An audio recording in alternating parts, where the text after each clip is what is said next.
All right, get ready, because we're taking a deep dive into Benjamin Franklin's autobiography. Oh, this is going to be good. It really is, and it's like we've got this time machine, and we're going right back to get wisdom straight from one of America's founding fathers. Straight from the source. Straight from the source, exactly. Mhm. And don't worry, we're not going to make you read the whole thing. We're just pulling out the juiciest bits from this massive book. Yeah, it's a big one. So you're in for a treat, I promise. Yeah, this is fascinating stuff because we're not just talking about like dry history here. Right. We're getting Franklin's personal thoughts on his life, his ideas on self-improvement, his role in building Philadelphia. It's all in here. It's all there. Yeah. Okay, so picture this.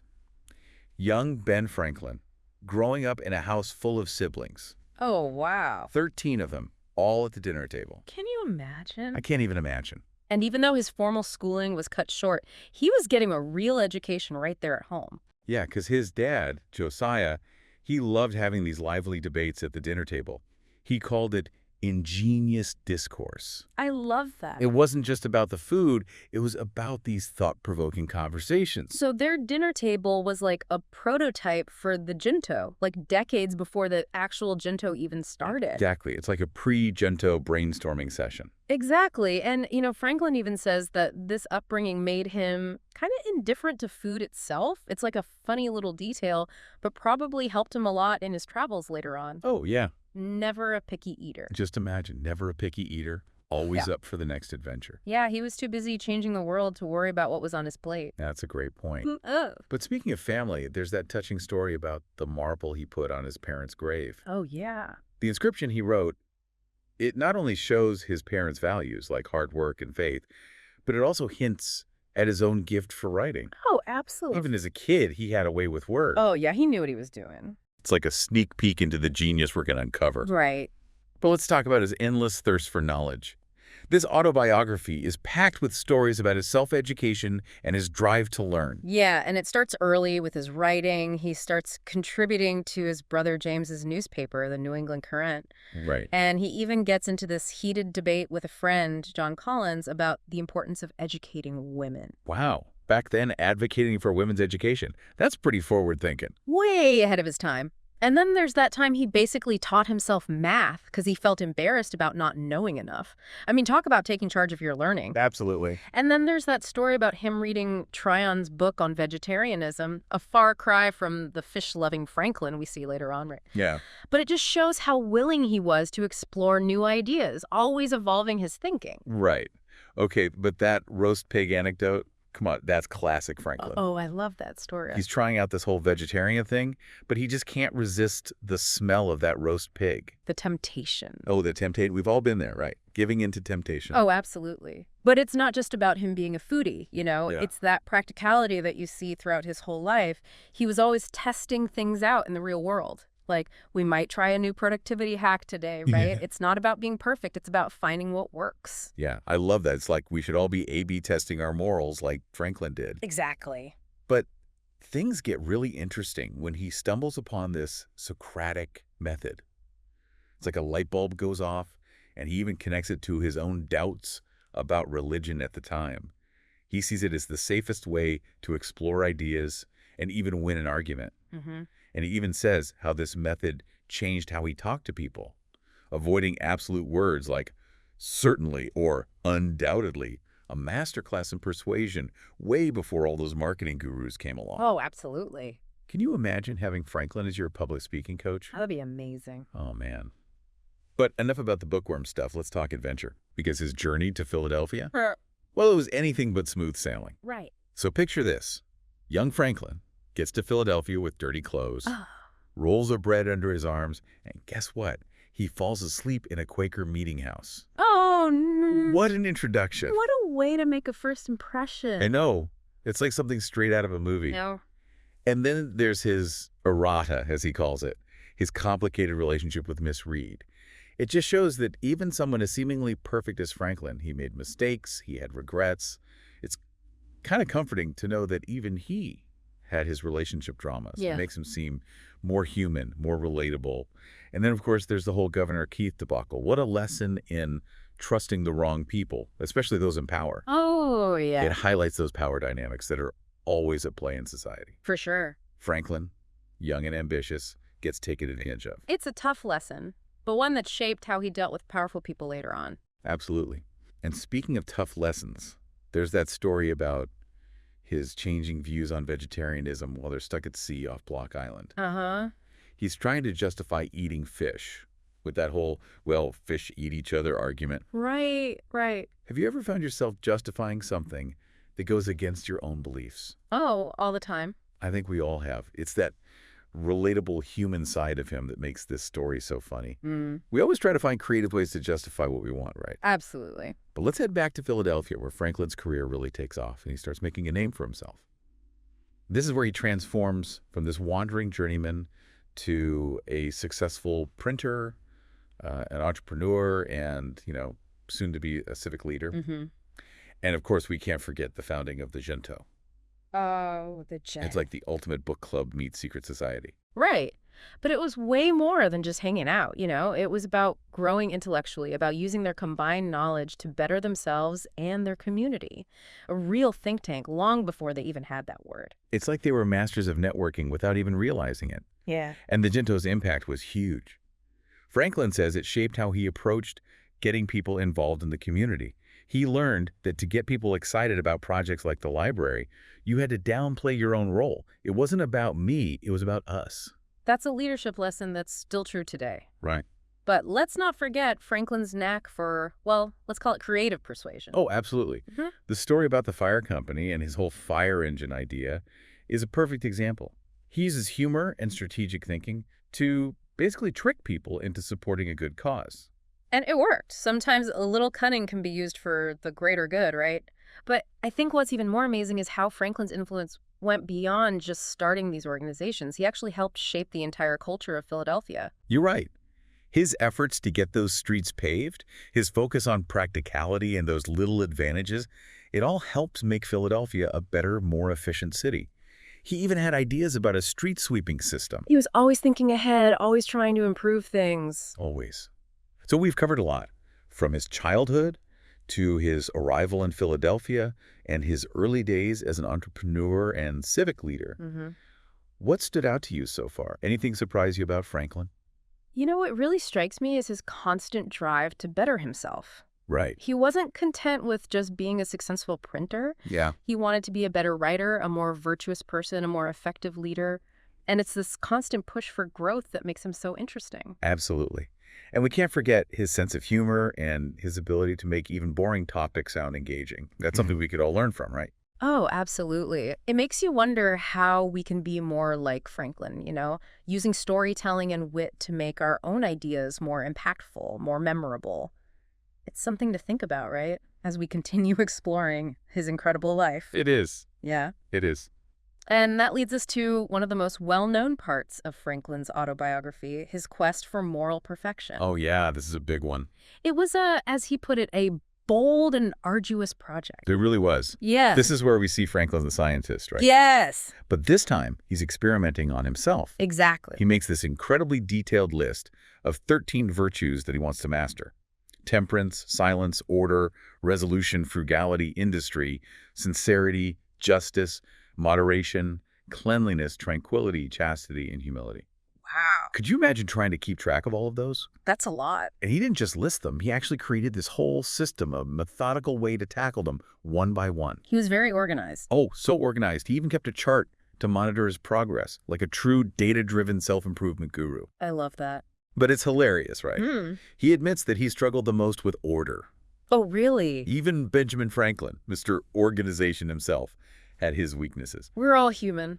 It makes the whole moral perfection thing a little less intimidating, Like if he couldn't always be perfectly organized, maybe we shouldn't beat ourselves up about it either. Exactly. It's a good reminder that self-improvement is a journey, not a destination. Right. There will always be bumps in the road. Setbacks. But what really matters is that you keep trying. That you keep striving. Oh.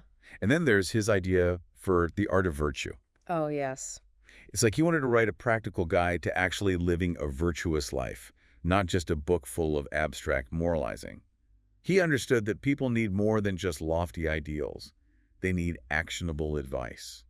Absolutely. He was all about putting virtue into practice, showing how it could have real-world benefits.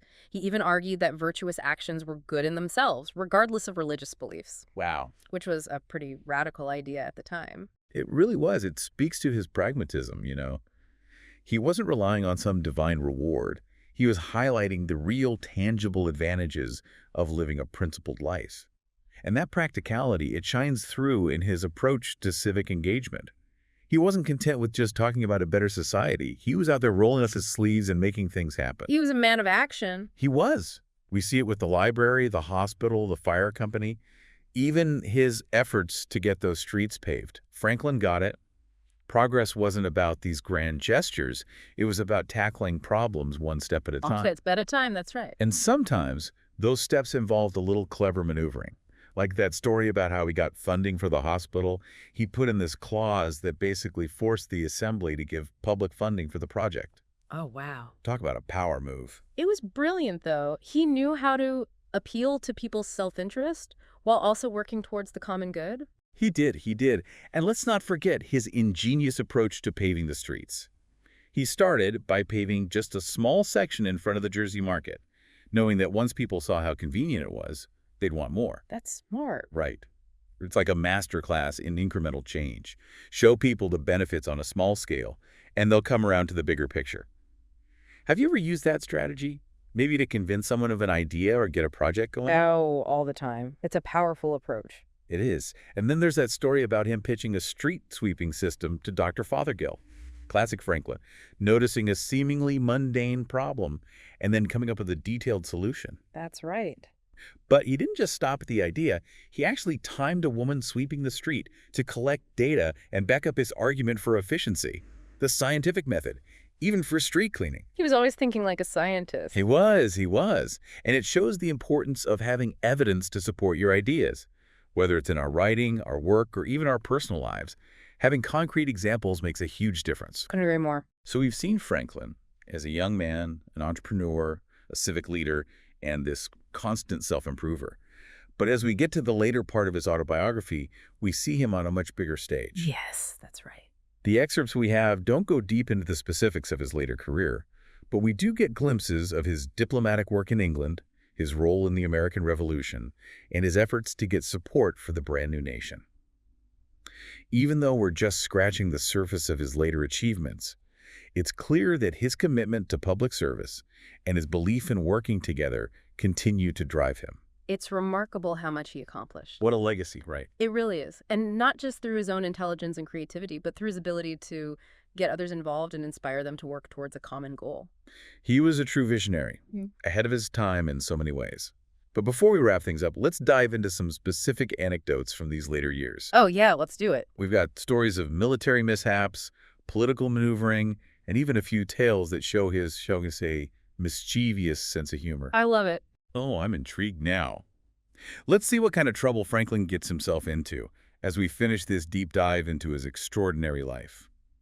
Okay, so let's dig into some of those later life adventures that don't always make it into the history books. You mentioned military mishaps. What happened there? Well, during the French and Indian War, Franklin had to get wagons for General Braddock's army. Braddock, now, he was notoriously unprepared for frontier warfare. Oh, wait. And his logistics, well, let's just say they were a bit lacking. So Franklin, always the resourceful problem solver, steps in to save the day, right? Exactly. He writes this letter, a masterpiece of persuasion, part plea for help, part subtle threat. He basically tells the Pennsylvanians, hey, if you don't give us these wagons willingly, the British army is just going to come take them. Ooh, it's like, help us out or you'll be sorry. Right. But this whole expedition, it didn't end well. Braddock's defeat. Yeah, it's almost tragic, knowing that Franklin had actually warned Braddock about his strategy. Yeah. Especially how Braddock just ignored Native American tactics. Completely dismissed them. Imagine how frustrating that must have been for Franklin. It's a big I told you so moment, isn't it? Oh, huge. And even though Franklin doesn't go into detail about the defeat in his autobiography, you can tell it really affected him.